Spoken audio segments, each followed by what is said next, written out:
The tragedy of the Alabaster Wars was horrific. The church's influence had spread deep into Palander. Alabaster Lord Salazar took this as an act of war.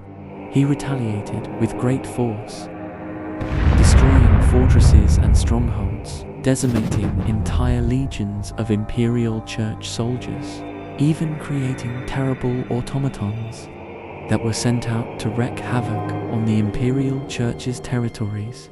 The Church retaliated, sending their greatest warriors, the Paladins.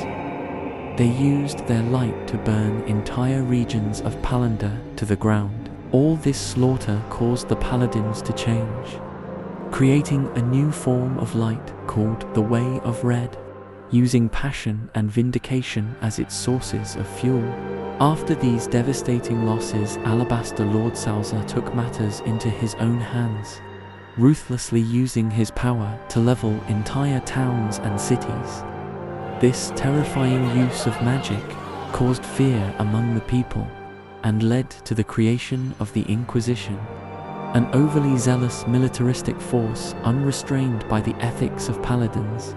They saw the only acceptable magic being the light. All other magics became labeled as heretical. Magic users were rounded up from all over the Imperial regions. They were executed and crucified all throughout the Imperial borders. In an attempt to stop this genocide, Salazar traveled to the heart of the Empire to destroy the Church.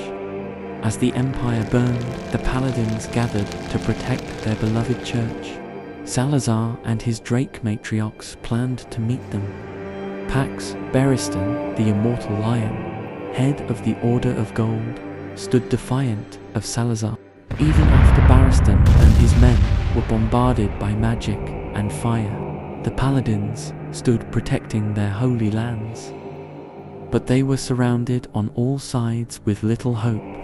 Beristan was injured, and they prepared to hold out as long as they could, until Bellamy, a young and reckless paladin, broke rank. He gave into the Way of Red and charged directly into Salazar. This inspired the rest of the paladins' charge, leading to Salazar's death. Bellamy was crowned as a war hero. Though it was a Pyrrhic victory, the consequences of this war would be unimaginable. The Inquisition continued their purge. All magic but the light was a cause for heresy. The remaining magic users were captured and executed. And still to this day, the Imperial Church rules with zealous conviction.